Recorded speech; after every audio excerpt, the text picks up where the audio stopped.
Hey, welcome back to our exciting podcast, The Year of Magical Learning. Today we're on book 102. Believe it or not, 102. We passed the century mark 2 days ago. And so today we're trying to, continue on that path. And now I'll have Chris tell you about the book we want to reflect on today, and we can discuss about the reflection. Yeah, excited. We have a special guest, one of our anti-book club members, Dominic, is calling in from, I forget, are you in Ireland or UK? You moved. Yeah, you remember. I did move from Ireland to Denmark, and I'm now based in Denmark. Yeah. That's right. So we met Dominic through our anti-book club, which you all should check out if you get a chance. It's on Meetup. It's a place where you can go and talk about the books that you're reading and learning and all that good stuff, similar to the Year of Magical Learning, but this one's a little bit more of a concentrated format around my journey, but that opens it up to everybody to share some stories. So thanks, Dominic, for joining, and we're happy to have you today and can't wait to get your thoughts on this one. The book for today is a book called The Bhagavad Gita, and it's introduced and translated by the author Eknath Easwaran. I probably butchered all of that, but are you guys familiar? Are you guys familiar with the Gita in general? Something you guys were familiar with? No, I'm not. Heard it. I'm not familiar with it either. The Bhagavad Gita actually stands for the Song of the Lord, and it's often referred to as the Gita. It's a 700 verse Hindu scripture that's part of the kind of their epic, I think kind of like their Bible, basically. It's like a smaller portion of it. You know, the Gita is a narrative framework and a dialogue between this prince and his guide, the charioteer Krishna, and he's the supreme God. I'm not like Hindu. I don't really know a lot about Hinduism in general, but like this is, from what I understand of the Gita, it's like their equivalent of like a really impactful story that would be in the Bible, basically, you know, kind of thing. It's probably like their most important spiritual work. It's small verse, book. It's not a huge book, but it's really impactful. I mean, it's something that people have been reciting for millennia, so it's a really interesting book, actually. So any questions about the book just in general? Okay, cool. Go ahead, Dominic. No, it just works. I was just cheating and I found it on Google so I could see the title, The Bhagavad Gita. Yes. I also butchered the title. Yeah, so I'm sharing my screen actually so you can see it on here as well, but yeah, I believe it's pronounced the Bhagavad Gita. Bhagavad, okay. Yeah, I'm probably butchering that as well, but that's okay. Anyway, on to the reflection. So my reflection title for this one is I'm done with setting goals. And I got to thank my hairstylist, actually. Her name's Marta. She's like my part-time therapist and book buddy. We end up having a lot of talks while she's cutting my hair every few weeks. And actually, she was the one that recommended this book to me. She's super into yoga and super into a lot of these other, kind of deeper spiritual things in general. And this was a book that they were reading she's a yoga instructor. And this is a book that she was reading and she really enjoyed it. And she, we talk about these things these days, that's the compound effect in action, right? This is probably like the fourth book I think I read that Marta had recommended in general. And it was an interesting source of it. And I appreciated her recommending this one. But that's the fun of this journey, right? The truth is, like, this book, honestly, I was really glad that I read it. It was, I could probably write like 100-part reflection on the Gita in general. I understand after reading this why it's been so impactful and shared so many times throughout history as this incredibly important book from a spirituality's perspective and guiding people's lives. There was a lot to unpack in it. So for the sake of this whole entire journey and the Year of Magical Learning, I tried to distill it down to one thing that I could take away from it and one thing that I could live my life around and try to express my values a little bit more. And that particular thought that came to me as I was finishing this was to renounce and enjoy. Something they mentioned in the book was to renounce and enjoy. And what they meant by that was to renounce the outcomes of your effort and just enjoy the work.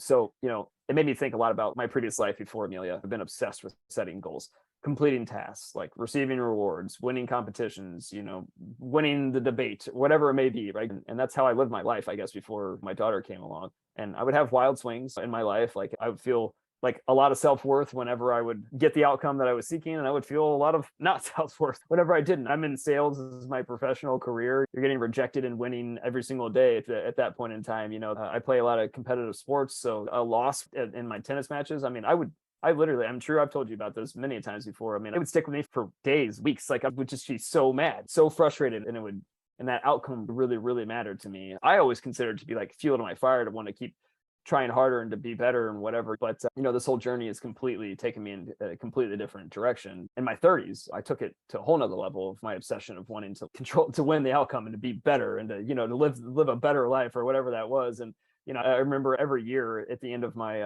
between Christmas and New Year's, I would carve out those 5 days to really like evaluate myself on every dimension of my life, whether it be like spirituality, whether it be work, health, your friendships, whatever. I would like rate myself on a scale like 1 to 10 in these categories. And then I would write down like an action plan for the year of like, how am I going to, where am I at today? And where do I want to be at this dimension? And then I would coordinate all this stuff out, write it all down at the end of the year and try to have this big, hairy, audacious goal for the rest of the year. Like that was my life before my daughter. And then as we all know, through this whole journey, an atomic bomb blew up in my life when my daughter was born and passed away. And it changed everything. It reminded me, I think the biggest thing that it shook up my life around is everything kind of felt pointless. I didn't really care about the outcomes anymore, about what was going on. I didn't really care about being the best at anything, and nothing really mattered anymore. It all kind of felt pointless. And yeah, that was the start of this whole entire journey, right? Of exploring like what does really matter to my life and how do I want to live and how do I want to honor my daughter and the life that she showed me how to live and the fight that she showed and all that other stuff that we've talked about many, many times before. So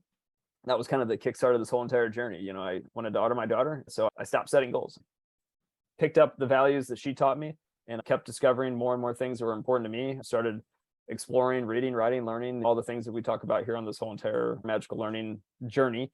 And I dedicated myself solely to trying to live those values in every single day. And slowly but surely over time, everything started to change in my life. I mean, didn't really care anymore about the outcomes anymore. I play every match that I play in tennis these days. I don't really care if I lose or win or whatever. I try to detach from the outcomes as much as I possibly can and just focus on living my values and doing the work and doing the stuff that I get to experience with my daughter every single day. It's changed everything. Every single day, I don't really care if I don't write the best article or write the best reflection or write the best whatever, or if True and I have the best podcast. This is all about doing the things that we say that we love to do the most and to try to do them consistently and regularly and to make every single day the best day you possibly can. And the weird twist of fate irony is like the achievements, quote unquote, started kind of racking up when those things happen. I mean, you look at where we're at right now on book, podcast 102, I'm on book 240 or whatever it is right now or something along those lines. And I've already written that. I've written another book, we've won tennis tournaments, all these other things. Like, it didn't really, none of those things really matter. But like the irony is when you stop focusing on the and renounce the outcomes and just enjoy the work, that's what life's all about. That's what happiness is all about, in my personal opinion. So that's the reflection for the day in general. And the question that we can leave for everybody, or we can start off this conversation, the discussion with, is how does your work reflect your values? And what are your kind of just general thoughts on outcomes and how do they impact your life? All that good stuff. I'll kind of pause there. Love to get your thoughts. So you want to go first, Dominic? Yeah, I mean, I think it was a online lecture by a German academic. And long story short, I watched it, I think 2 years ago or something, but it stayed with me because he built a whole philosophical concept or life advice around exactly that. Says that don't do the whole goal setting thing all the time. And he talked, I have to translate from German, but it's better to have something a matter that you're concerned with. Exactly. And then that, because he says that is a never ending thing. So for example, if I have a goal to have a house, I'll achieve the goal and then what? I fall into a pit, right? Or I need something crazier, like, okay, I need the Mount Everest. If I have a matter that I'm concerned with, for example, if I'm not married, but for my wife and family, I'm concerned with creating a healthy day-to-day living environment for them. From that you can source forever because there's so right. And I maybe didn't give the exact best example, but he just exactly did what you said. He discerned between the whole goal setting machinery and just having something you're concerned with. Or I may say Greta Thunberg, she's concerned with climate change. But she probably doesn't have then she sets goals from that. Okay, to be fair, she wants that climate have certain metrics have to be achieved by a certain time. But, even when that's achieved, she wants the betterment of the world and the industries and how they work and pollution. That is a matter you're concerned with. It's not this kind of goal in the traditional sense. Yeah, it's don't go to the moon, go explore the universe, or something like that, right? Like going to the moon is a literal moonshot, you either make it or you don't, but if your goal is if your mission is just to explore the universe and understand, what's out there and, and learn and grow, like that's a totally different, driver every single day. And yeah, you might make it to the moon, but then what's next? What's after that? Like, I mean, then it's, you don't even know anymore. Why did you want to go to the moon in the first place? Because you haven't inquired your own values that this goal was based upon. You just start the machinery of goals, and then you forget the values. All you need is suddenly it's just goals. Right. Yeah, Yeah. exactly. I mean, you're hitting the nail on the head. I don't set goals anymore. And I know that sounds bizarre to a lot of people, and even to myself, it sounds bizarre. But the only goal that I have is to try to live as many values as I can in the actions I perform every single day. That is it. So as long as I know what's important to me, that my daughter taught me, and I try to do that, I know that I'm going to have a happy day. And then the compound effect that comes with that is the cool thing. Because like Dominic, you're on a call with two guys that are, one of them's in Indianapolis, you're in Denmark, True's in Houston. We're talking about the Bhagavad Gita, and we've met multiple times on an anti-library meetup group. Like, talk about random, right? How could I have ever predicted that that would have ever been a goal? I want to go start a meetup group for, like, well, these were just things that just came out of natural byproducts of the stuff that True and I do every single day, and the things that are important to us, and that's what matters, because this is as much, we don't really know each other, but we're having a meaningful conversation, and that's what's cool. We're talking about things that matter to myself and True, and hopefully yourself as well, and creating more of a meaningful relationship. Yeah, True, I'd love to get your thoughts. Yeah, so before I give you my thoughts, I want to make sure that I'm on the same page.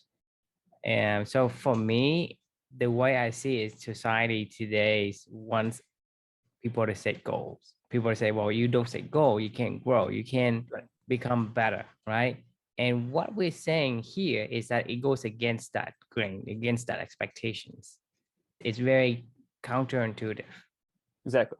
Right. And for me, it's like, because like everywhere I've gone, everywhere I've read, like, oh, you have to set goal. When you want to be really good, get set goal. And I think I would believe it if I hadn't been a company member for the last 2 years, because it sounds reasonable, it sounds logical, because you gotta get goals to get to the next step, so in order for you to grow. But for me, it's like, now that I've been in company, and when I'm thinking about setting goal to achieve something, to me, it's really a sad reality, because the only thing that motivates you to move the needle is to gain the sense of quote unquote achievement. Right. So whatever you did wasn't what you wanted to do. And it reminds me of the example you gave the other day about having a bunch of animals in one classroom and asking the cheetah to be setting goal to become a better sloth. Right? You think about it, because for a cheetah, I say, okay, I have become so slow now that I get an achievement. You are more sloth-like than before, and that achievement is the only thing that motivates the cheetah to do that thing. But imagine if he will go out there and he was speeding, right? He said, well, that's what I do, that's what I have fun. The achievement of having achieving a fast record or whatnot, for him, it doesn't matter. It becomes like, I don't really care whether I'm fast or not. I just enjoy being fast. Right? Because he already gets more of enjoying the things that he's made to do. And so to me, it makes sense in the context of, why don't you set goal? Because once you set goal, right, that particular goal is essentially your molecule of more, your dopamine, right? And you're always trying to get to the next one, like Dominic was referring to. If you have a house, right, you want to achieve the house, then you want more, right? Because of that dopamine that's being triggered, and you want more than just a house. And then when you have a bigger house and you want a bigger house, and that pit never ends. And that's a sad reality, because for me, it's like, if you say, well, if a person don't set goal, they will never ever grow and they will become stagnant. And I disagree with that. And the reason why I disagree with that is because, for example, if you find the things that you really love to do, you're gonna do them, and the reward of doing them is just enough. You don't need any external achievements or external approval from anyone. And because of that, you're going to spend more time doing that than anyone would. It's just because that's what you naturally do. It's like a cheetah is going to naturally run fast. A falcon is naturally going to fly fast. But right, you don't have to ask him, hey, you fly faster than a little cardinal. I'll give you an achievement. Oh, I want an achievement. I'm going to fly fast.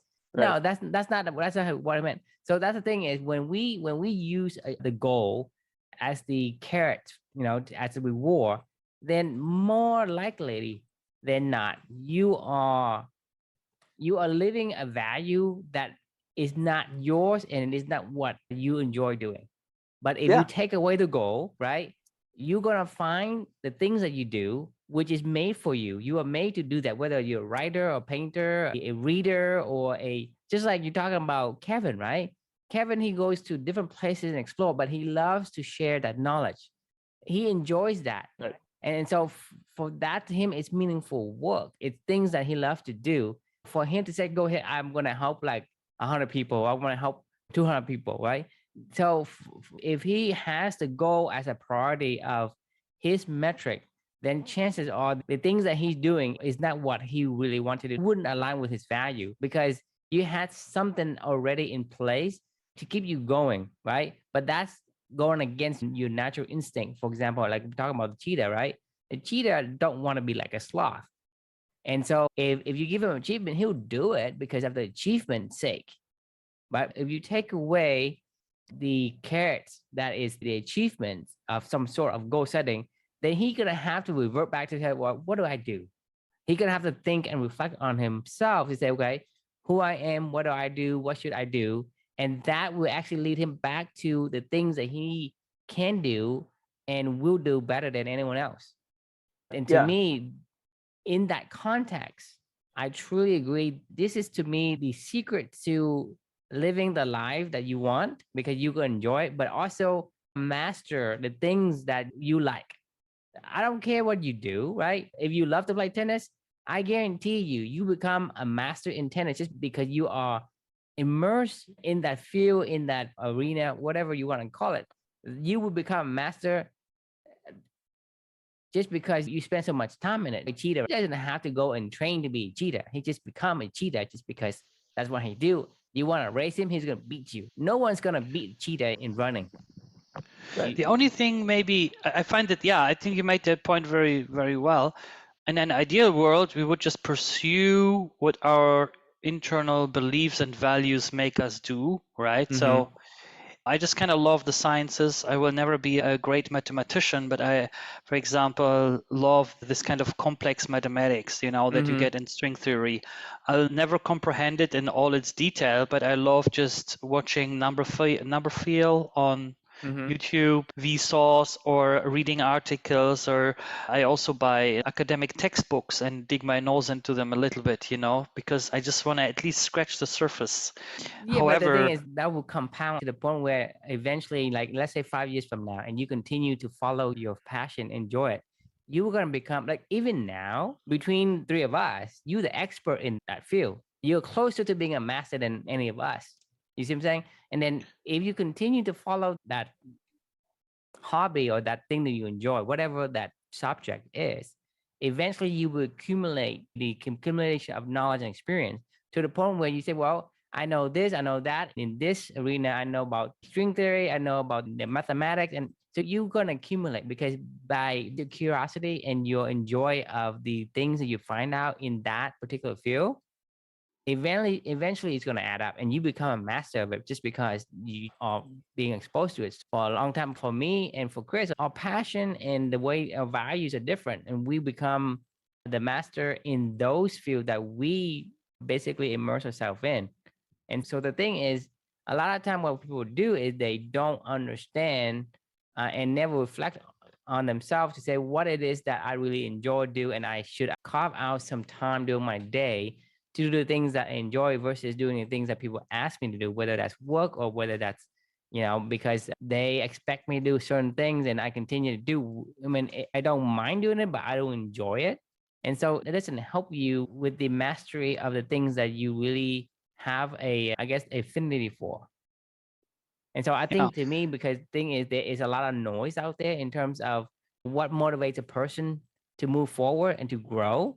And if you use the wrong catalyst, then the growth is going to be limited.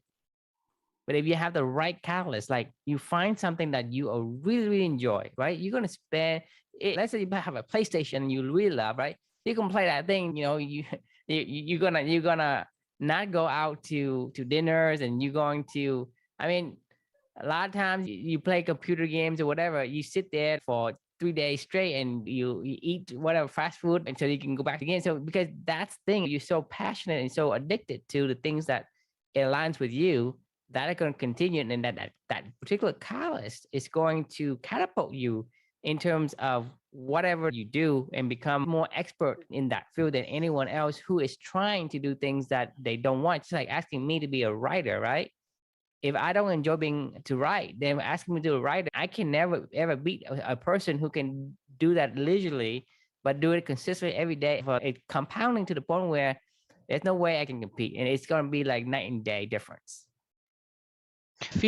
Chris, was that something you drew specifically from this passage in the book where it says about renounce the outcomes?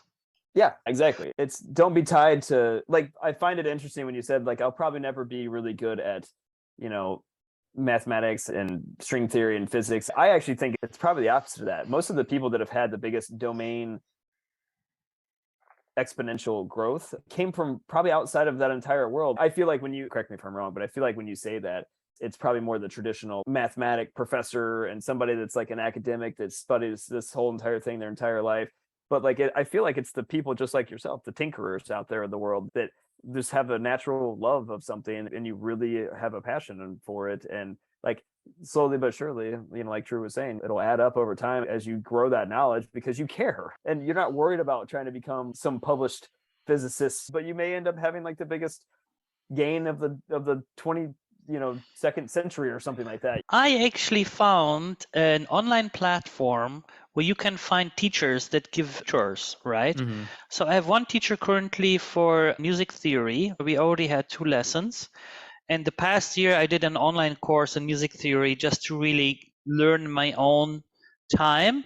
And then I thought, first I need to pre-digest certain things just completely my own way, even before I get a teacher, because I'm the kind of person I have to look at the map and understand what the colors are, how big the map is before I actually look at the map. I'm this kind of brain. So, and the same I did now, actually just a few days ago, I found an academic who gives tuitions revolving around computation and is a mathematics expert in mathematics. And I want to talk to him about generative art. You're just curious. Like, I mean, I can't stop myself. I'm happy to take regular lessons and they're not cheap, but I'm going to have all these lessons now indefinitely. I don't know when I will stop, maybe in 5 years, maybe never. Eventually you start exploring on your own because you're going to find that other people can't teach you what your mind's naturally gravitating toward if you're continue to stay curious, right? So like your value is curiosity. So like keep exploring things, and that's when who the hell knows where that leads you when you're 80 years old or something like that. Like, but I have a feeling it'll be something really cool, and you'll have some knowledge that nobody else will have at that point in time. It's like a delicate fine line for me with this whole like renounce your goal, don't set goals kind of thing. Because at the end of the day, like this is a project where we set 365 books and 365 reflections to write a book, right? Like that may seem like it was the goal, but that was never the intention when we started this thing out. It was to live your values every single day. One of our values for Club is reflect. One of our values for, is balance. One of our values is these things that Drew and I do every single day. This challenge yourself every single month. Like this was a challenge, a monthly challenge. We'd been reading a lot of books and we were like, I feel like this knowledge is going to waste and we want to help other people and, give more than we take. It's one of our values, right? And this all just naturally aligned where, we spent 30 days doing this. And I was like, true, I'm having a blast writing these. I was like, this is definitely my next book, and like, fast forward, I'd been writing now for like 5 months and I was like, I'm really accumulating a shitload of these. And I was like, I really want to talk to you about them. He's like, well, let's do it. So we ended up talking one night about this stuff. And now here we are, 102 episodes in and doing this stuff. It was never a goal though, right? Like we never said, we're going to have a podcast every single night and talk about this stuff. And I'm going to write 365 of these. And like, this is the moonshot, it's going to change the world. It's like, no, we're just having fun doing what we like to do. And this is what naturally came as a byproduct of it. Right. Sorry, go ahead. Yeah. Because the thing is they are goal, but that goal is a side product. It's not the North Star that makes us do this thing. We're not going to say, well, I'm going to make a book and I have to make a book. And that's why we're doing this thing. That's not the reason why we do the podcast. The reason why we do the podcast because I like it. And to say, well, if we do the podcast and maybe later on we can do a book for the goal of having a book, it's like, well, it's a side product that Right. we could don't care. see, but Like, we're not using that as a compass for us to learn. If Chris and I had something that is urgent, then we skip. It's not the driving factor in what we do, is because we love to talk about this thing. We love to learn about the lessons from a book, and we love to see from each other's point of view what Chris knows and what I know. So I want to know what he thinks, because I want to expand my understanding of the lessons, and I want to utilize them for the enjoyment of my being. That's the reason why we do it. The goal, you could say, well, it could come into play, but it has no, I guess it has no influence in terms of whether we continue to do or we don't. right. So it's similar for you, Dominic. If you say, well, I'm curious and I'm interested in mathematics, right? You didn't have a goal. You said, hey, yeah, I just want to know, right? You didn't have a goal. Even if you say, well, 5 years from now, I want to be better, have understanding much better. That's a goal, but that's like a secondary, tertiary goal, like quote unquote thing that came into mind. But it would not, even if the goal to say, well, 5 years from now, you won't even be close enough. And you say, well, that's fine, right? So the goal didn't define your actions. Yeah, that's true. It's not like I have the goal that in 5 years I can, I don't know, from the spot explain string theory in all its detail. You know what I mean? Right. It would be wonderful if I could, because it's Yes. just so interested in it. But I discovered over time that there's certain mathematical concept where I go, damn, I could never ever calculate that. And in the past, this stopped me. But there was then the second voice that said, okay, I can sit down and do the math on the paper top down, but I still find this super interesting. Right. Mhm. And Right. this leap only happened fairly recently, maybe 2 or Right. 3 years ago. I've probably switched off a goal, because this comes from school. You know, Mhm. can only do math. You Yep. can do only math if you can sit down and shut up and calculate. You know, that's a Right. famous statement, I think, Richard Feynman. But no, then I thought, no, I can talk about ions, at Mhm. least to the extent, as long I push so far until I say, okay, I enjoy it and I can understand it. And then I look at the other and at the next thing. You know, this is such a liberty to have. But the only one constraint I would put on this concept is that sometimes in life you have very practical things. You know, I need to furnish my apartment, and this has to happen by a certain Right. time. And that's the kind of like the cost of belong to a society, right? Because society, we already been conditioned to act and behave a certain way. So like for me, I 100% agree, and I can relate to what you're saying, just because for me it's like, hey, I want to be free of this, but I have a family. I can't just say, well, I live for myself only. I gotta be responsible for my family, my kids as well. If they're asking my kids to go to school, I have to send them to school, even though I don't think the school is teaching the kids what I want them to teach. But I still have to go with society so that you have the least resistance obstacles. You don't have to. It is easier to do that for sure. But Right, but the thing is, you yeah. have to think about well, it's not easier. Let's say I take my kids out of school, right? I mean, my neighbor's gonna be, what the hell are you doing? My mom's gonna say, what the hell are you doing? Right? And they're gonna have interventions. I went crazy. They probably sent me to a psychic ward. So But that's the hey, obstacle. we've talked about this so many times. When people start to question what you're doing, you're probably on the right path at that point in time. Yeah. I remember the story of the dude that started WeWork and the girl that started Dry Bar. They lived in Uh-huh. that Oregon commune with Right. like 4 mothers, and like, how does $2 billion companies come out of 5 kids that lived in a hippie commune? Because they were living a countercultural existence. Their education was probably more free flowing, more ad hoc, and they were just exploring what they want to do and all this other stuff, right? So to your point though, like, I would say the way that you would get out of that with your children is if one of your values and one of your family shared values would have to be something along Yes. like So curiosity and you're gonna have questioning slowly right. you have to slowly uncondition yourself, because like we know about, like, hey, you want to maximize your time. Your time is most important, right? And you want to do the things that you want to do and leave the things that you don't want to do to other people who likes to do those.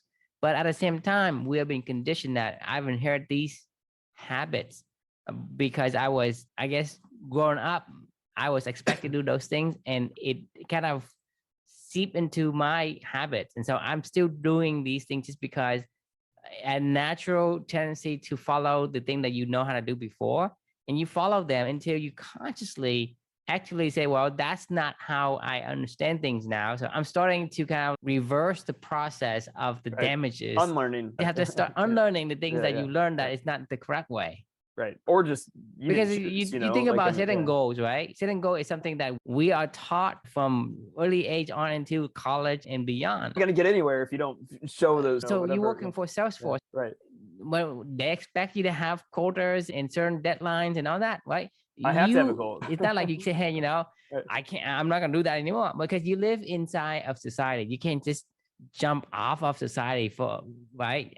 Like you know, you can't just do it cold turkey. It has to do slowly. You get to the point where you can do things that start making money, and then you can say, well, I don't think working at this company, it aligns with my value, but I don't, you know, I agree. I'm not like ripping the Band-Aid off and saying, you know, if I follow my, you know, my values today, then I can't support my rent, my living style, or whatever, food or whatever. It's not easy. So for you and for me, we still have to abide by some of those things, just because that's what we inherited. You know, sometimes you're going to have to slowly and surely, but kind of like detach yourself from the things that you don't want, or it doesn't align with you as a person. Can I question you? Sorry to sort of point the arrow somewhere else, because I'm looking at the clock, and I wanted to question Chris about his reflection piece for today. Mm-hmm. No. Yeah, or podcast. I didn't mean to cover. So did you finish your point here? Yes. Okay. No, because I what I find very interesting is that you've, in your reflection, you very sharply zoned in on one particular takeaway, and you wrote it down, right? Specifically on the one with the goals. Yep. And maybe that made it also makes up. I don't know. Is this a common practice that you had, that you, even if you read and they had a wealth of information, you decided to zone in on one specific point? Well, at least with this one, because I know from myself, I would read a book like that, write a reflection on it. I have to do very hard work on myself not to go in all the different ways and back and forth and all the thing. So there's a certain beauty in you say, this is it. That's the point I want to make. This is the reflection. And many projects collapse because they try to do so many things all at the same time, want to achieve a billion things. And the short and sweet formula sometimes just nails it. Simple is always the best, right? Yes. And not only that, it's, for me, the reason why I'm doing this is it's because of values, right? So for me, this is my I like to call it another reflection I wrote in the future. This is like my memory palace, right? So this is how I retain and can apply these things to my life, because you're right. We were, you know, I've in the past 2.5 years, I've read 200 and some books, you know, or whatever. Like, that's a lot of knowledge to put into your head. To, you know, it can get all jumbled up, and I don't remember the sources. This is a way for me to like take that nugget, like paste it on the board, go, this is what's important to me, and I can go practice it in my life, and then we can go talk about it in this discussion, then we can go teach it, we can go, you know, experience it and go apply it. You know, that's what this whole journey is about. You know, it's the year of magical learning, right? It's a process of, like Drew said, of unlearning and then growing, and then, you know, continuing to live your values every single day, and to walk the walk and talk the talk and live the life you want to live, and, you know, and say the things you want to do. And yeah, so it is intentional of why I'm doing this. Yes, there's 30 different reflections I could write about you said 100. Yeah, 100. I said Right. there's 100 things that I could write down about this book if I really wanted to. You could, you know, it's like the Bible. You could study the Bible for your entire life, but that doesn't mean you know the Bible. That doesn't mean you understand how to live the principles of the Bible. So like, it's always best just to start with one thing. If I want to go revisit the Gita, I'll go revisit it, and maybe at that point in time, this idea of not setting goals will be a part of me, and then I can go focus on something else, right? Like, yeah. So actions are verbs. Love does. We just talked about that the other day. It only become your value only if you apply it. So we can't apply many things at once. We have to take one action, one verb, and apply it. For this particular one, like the lessons that we learned, say, hey, don't try to set values. Let your passion guide you, rather than the goals. Most of the time, I see that it's going to lead you astray from the things that you want to do and the things that you enjoy doing.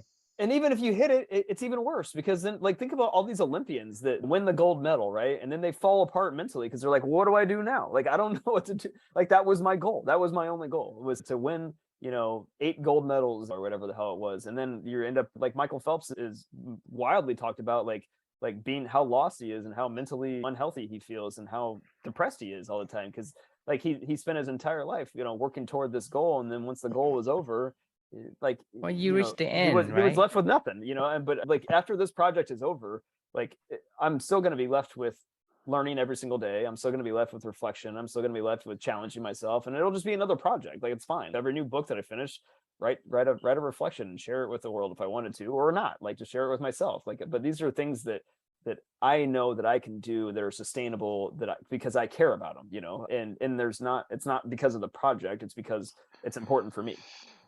Yeah. That's it.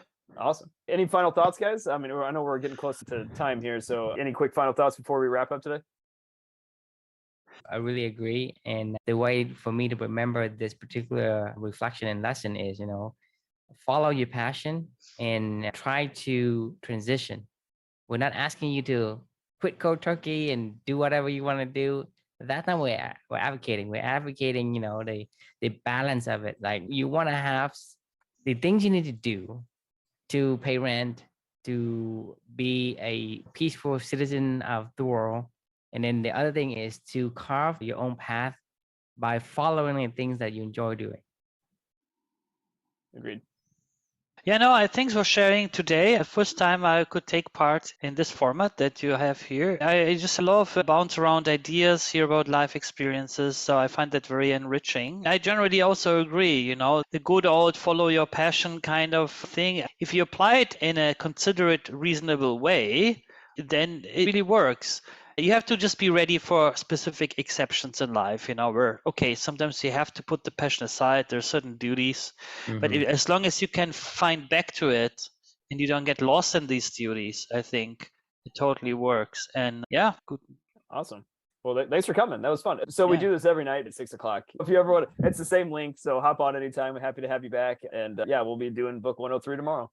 Well, we're going to do the anti-book club tomorrow. You and I will do the 103 before May not be, just because, in the beginning, Oh, I that's guess true. Yeah.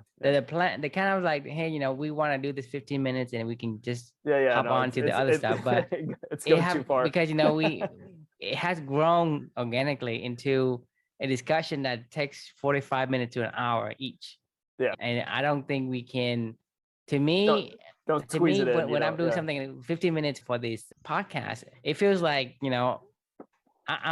it's missing something. Yeah. Right. No, It's not right. like I didn't get my feel.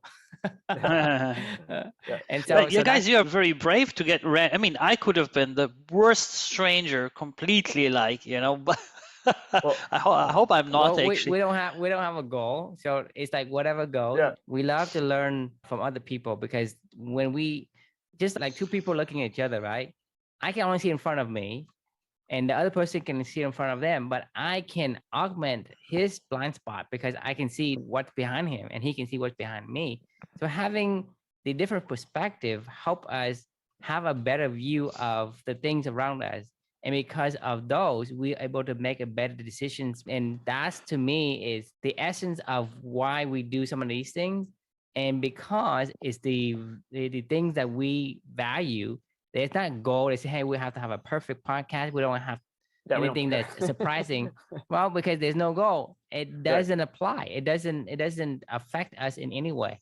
Right. And then one of our values is don't do it alone. The whole mission of what Drew and I are trying to do is meaningful work and meaningful relationships for everybody, and creating a culture around that, helping people to find that meaningful work and to give them a supported ecosystem to also develop meaningful relationships out of it as well. So you can't have that unless you learn and you grow and you're willing to listen to other people. Everybody's welcome. Thanks for joining. Okay.